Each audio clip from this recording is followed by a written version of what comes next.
दूसरी तरफ आरएसएस और बीजेपी, एक तरफ गांधी जी, दूसरे तरफ गोडसे।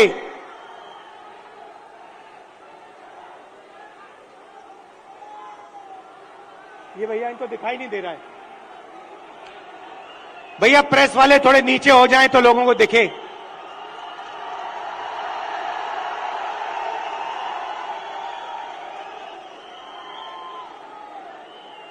बात सही है, क्योंकि प्रेस वाले हमारी मीटिंग तो दिखाएंगे ही नहीं।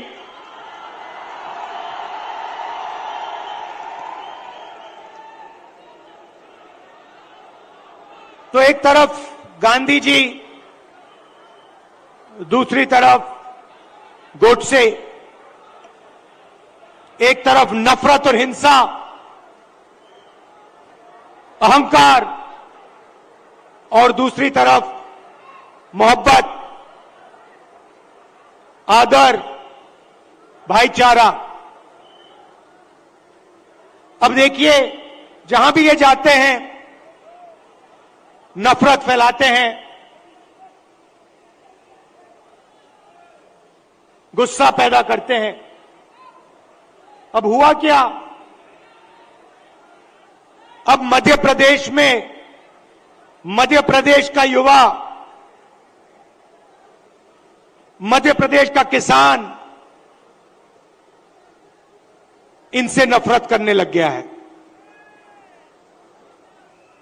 जो उन्होंने जनता के साथ किया, अब जनता उनके साथ कर रही है। और इसीलिए हमने ये 7 यात्राएं, जन आक्रोश यात्राएं मध्य प्रदेश में निकाली हैं। इससे पहले भारत जोड़ो यात्रा में कन्याकुमारी से हम कश्मीर तक चले और मध्य प्रदेश से पैदल निकले। कमलनाथ जी, कितने किलोमीटर चले थे हम यहां? नहीं, मध्य प्रदेश में टोटल कितने चले थे? नहीं, यात्रा कितने किलोमीटर चली थी? लगभग 180 किलोमीटर।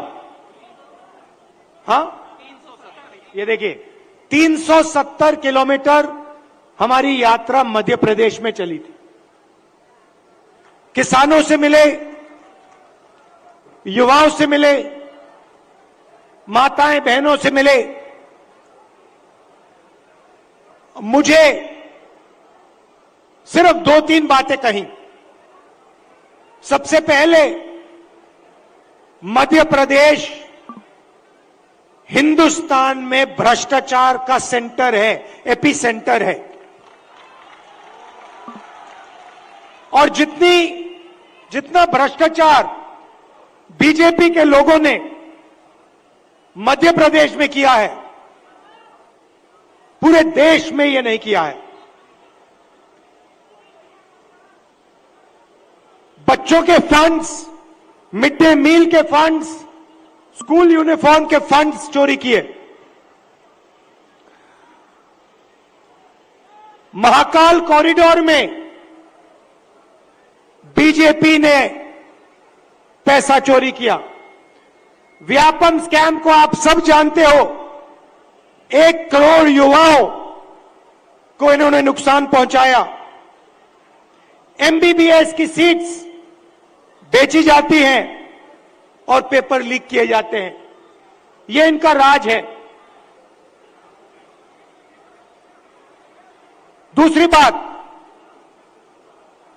किसानों ने अपनी बात बताई। किसानों ने कहा, और यहां आप सोयाबीन उगाते हो, आप इसको सबसे अच्छी तरह समझोगे कि हमें मध्य प्रदेश की सरकार सही दाम नहीं देती है। अब आप जाइए, छत्तीसगढ़ में जाइए, पास जाइए, दूर नहीं है। छत्तीसगढ़ जाइए और छत्तीसगढ़ के किसी भी किसान से आप पूछिए, छत्तीसगढ़ में धान के लिए किसानों को कितना पैसा मिलता है, कांग्रेस की सरकार कितना पैसा देती है। हमने वायदा किया था 2500 रुपए धान के लिए दिए जाएंगे, और छत्तीसगढ़ में जो हमने वायदा किया वो हमने वायदा पूरा करके दिखा दिया। मध्य प्रदेश में कर्जा माफी का वायदा किया, छत्तीसगढ़ में किया, राजस्थान में किया, कर्नाटक में किया। हर स्टेट में हमने कर्जा माफी की थी। यहां पे कमलनाथ जी कर्जा माफ करवा रहे थे, और यहां आपको धोखा देके आपकी सरकार को बीजेपी वालों ने चोरी की। सही बात है।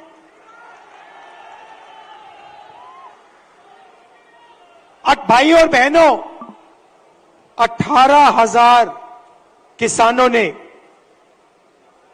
यहां पे पिछले 18 साल आत्महत्या की है। 3 किसान हर रोज मध्य प्रदेश में मरते हैं। ये इनकी सरकार है। क्यों? क्योंकि ये चुने हुए लोगों के लिए काम करते हैं।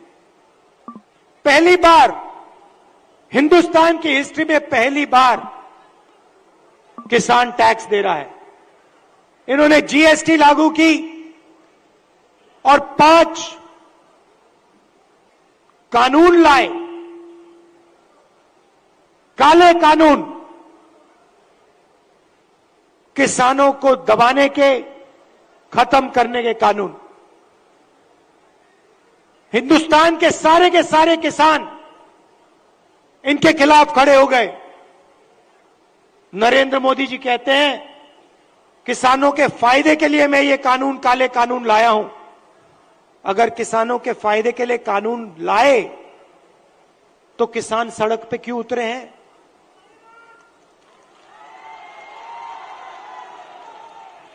नरेंद्र मोदी जी कहना चाहते थे कि किसानों को कोई समझ नहीं है, किसान अपने हित को नहीं जानते।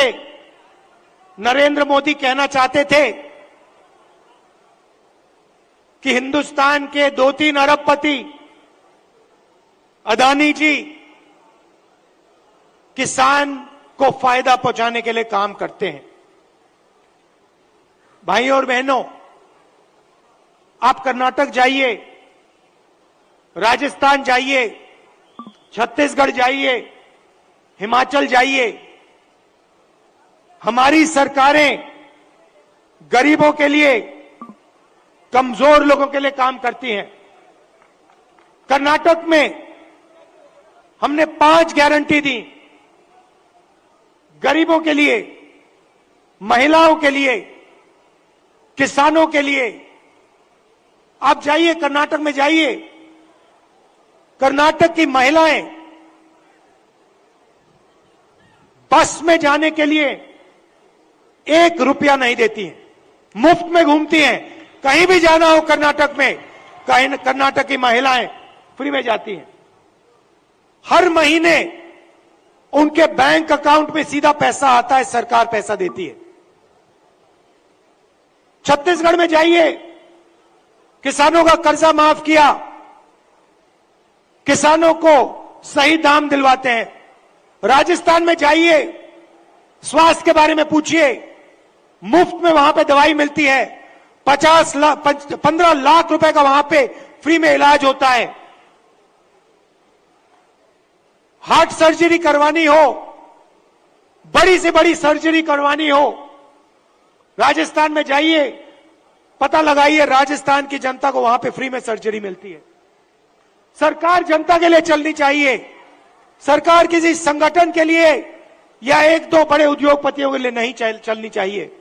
और ऐसी ही सरकार हम यहां मध्य प्रदेश में चलाना चाहते हैं।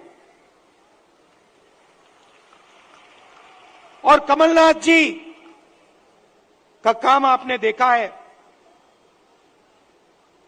काम करना जानते हैं। और जो उन्होंने काम शुरू किया था, वो काम वो मध्य प्रदेश में पूरा करने जा रहे हैं। मैं आपसे आखिरी बात कहना चाहता हूं। पार्लियामेंट में मैंने अदानी जी की बात उठाई, भाषण दिया। जैसे ही मैंने अपना पार्लियामेंट में अदानी जी का भाषण दिया, वैसे ही बीजेपी ने मेरी लोकसभा की जो सदस्यता है उसे रद्द कर दी, खत्म कर दी। आप सोचिए, अदानी जी की रक्षा करने के लिए एकदम मेरी लोकसभा की जो सदस्यता थी उसको कैंसिल कर दिया। मुझे कोई फर्क नहीं पड़ता, करिए जितना करना है, मैं सच्चाई बोलता हूं। और देश के सामने एक सच्चाई अदानी जी हैं। पोर्ट्स देख लीजिए, एयरपोर्ट्स देख लीजिए, इंफ्रास्ट्रक्चर देख लीजिए, धान के साइलोज देख लीजिए, हर जगह आपको अदानी जी दिखाई देंगे।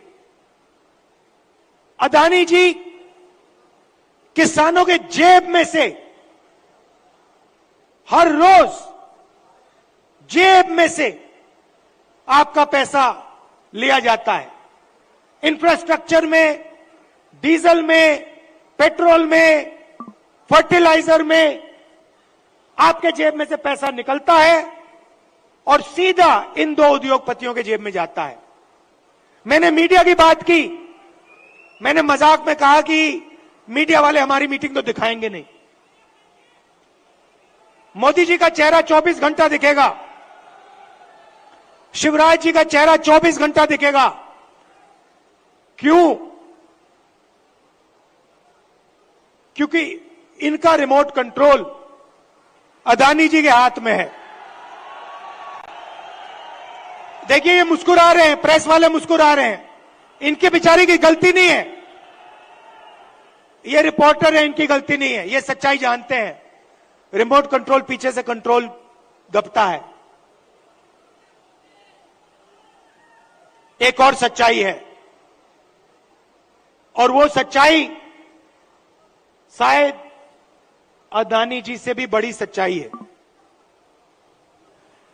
कुछ दिन पहले बीजेपी ने महिला आरक्षण की बात की। महिला आरक्षण में हमने एक सवाल उठाया, कांग्रेस पार्टी ने उठाया, बीजेपी ने कोई जवाब नहीं दिया। हमने दो चीजें कही। हमने पहले कहा, देखिए ये महिला आरक्षण जो आप कर रहे हो ये अच्छा है, इसको करना चाहिए, मगर इसमें आपने दो छोटी सी लाइनें लिख रखी हैं।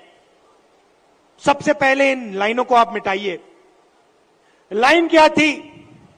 एक लाइन थी कि महिला आरक्षण से पहले सर्वे करने की जरूरत है, और दूसरी लाइन, महिला आरक्षण करने से पहले हमें जो डीनोटिफिकेशन होता है उसको करना है। इससे क्या होगा? इससे महिला आरक्षण 10 साल बाद होगा, आज नहीं होगा। तो हमने कहा पहले ये दो लाइनों को आप बदलिए, और उसके बाद हमने और भी गहरी चीज कही और सवाल पूछा कि महिला आरक्षण में ओबीसी आरक्षण क्यों नहीं है?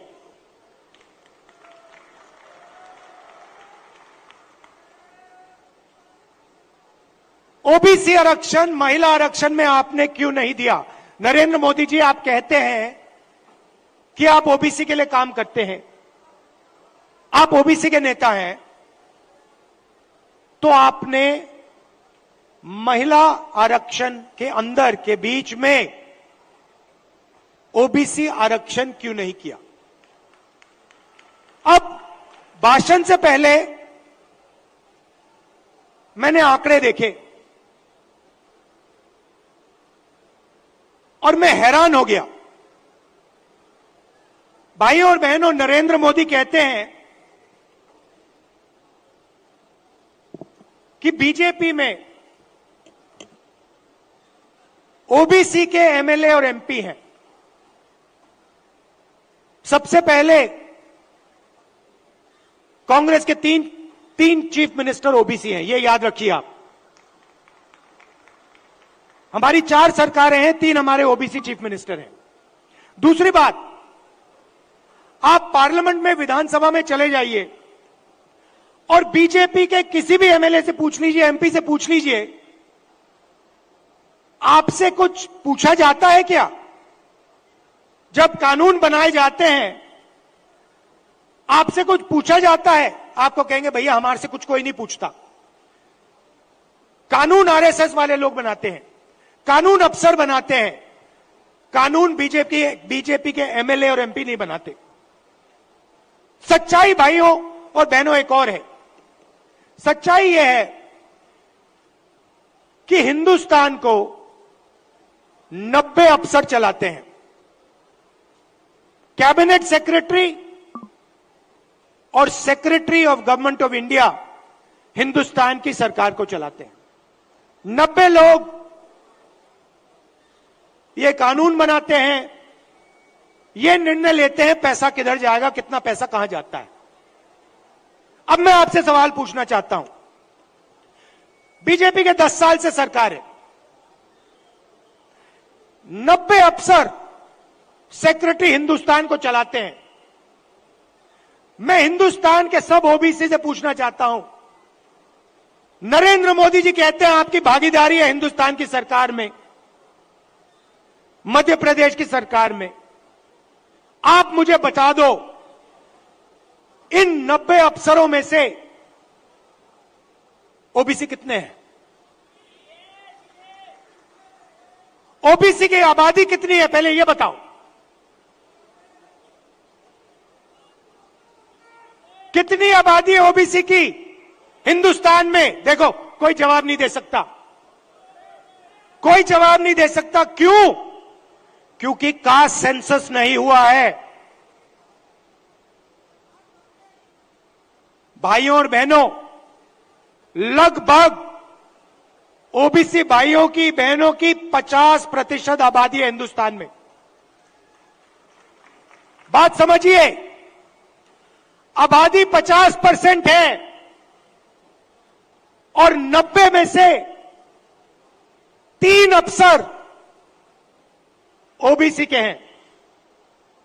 और एक और मजेदार बात बताता हूं, 2 साल पहले आप देखते, 3 साल पहले आप देखते तो हिंदुस्तान की सरकार में, नरेंद्र मोदी जी की सरकार में 90 में से 0 अफसर ओबीसी से थे। यह देश की सच्चाई है। नरेंद्र मोदी जी ओबीसी के लिए, दलितों के लिए, आदिवासियों के लिए काम नहीं करते हैं। आपका ध्यान इधर उधर करते हैं। दूसरा सवाल आपसे पूछता हूं, हिंदुस्तान की सरकार का बजट लाखों करोड़ रुपए का बजट है। मैं आपसे पूछता हूं, ये जो 3 ओबीसी अफसर हैं, इनकी भागीदारी कितनी है? ये बजट पे कितने रुपए पर निर्णय लेते हैं, मुझे बता दो। मैं आपको बताता हूं, तकरीबन 45 लाख करोड़ रुपए का बजट है। आप मुझे बताओ, ओबीसी अफसर कितने रुपए पर निर्णय लेते हैं, मुझे बता दो। नरेंद्र मोदी जी की ओबीसी की सरकार है, सब शांत। किसी को नहीं मालूम। क्यों ये आपको नहीं बताना चाहते हैं? आपकी सच्चाई आपको नहीं बताना चाहते। सच्चाई भाइयों और बहनों ये है कि हिंदुस्तान के पूरे बजट में 5% की भागीदारी ओबीसी के अफसरों के हाथ में है। ओबीसी अफसर 3 हैं 90 में से, और 5% बजट को कंट्रोल करते हैं। यह है नरेंद्र मोदी जी का काम। नरेंद्र मोदी जी ओबीसी की सरकार नहीं चलाते हैं। नरेंद्र मोदी जी का काम जो आरएसएस ने उनको दिया है, आपका ध्यान इधर उधर करने का है, नफरत फैलाने का है, हिंसा फैलाने का है। अगर सचमुच में नरेंद्र मोदी जी ओबीसी के लिए काम करते थे तो 90 में से 3 अफसर ओबीसी के कैसे हैं? 3-4 साल पहले एक भी अफसर नहीं था ओबीसी का। हिंदुस्तान को तो ये चलाते हैं। शिक्षा में कितना पैसा जाएगा, स्वास्थ्य में कितना पैसा जाएगा, नरेगा कैसे बनेगा, भोजन का अधिकार कैसे डिजाइन होगा, ये तो इन 90 अफसर निर्णय लेते हैं। भाई और बहनों, ओबीसी की सरकार नहीं है। और देखिए, जैसे ही मैं ये बात कहता हूं, आप नोट करना, आज मैंने यहां खुले में यह बात बोली है, ये सारे के सारे टीवी कैमरा बंद हो जाएंगे।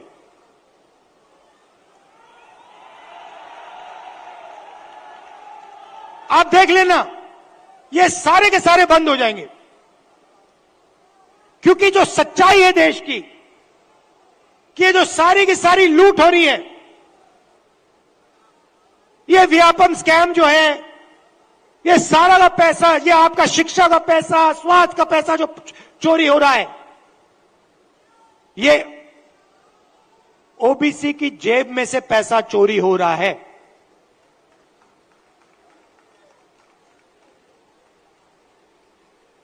ये मैं आपसे कहना चाहता था, इसको आप मत भूलिए। सबसे जरूरी चीज, जैसे कमलनाथ जी को चोट लगी, आपको चोट लगी, सुना है, लगी ना? कमलनाथ जी यात्रा में निकले, रथ पे, रथ के कोने पे खड़े थे, बहुत भारी भीड़ थी, धक्का लगा, घुटने में चोट लगी। कमलनाथ जी जैसे ही आप अस्पताल गए, पहला काम क्या हुआ? डॉक्टर ने पहला काम क्या किया, बताइए?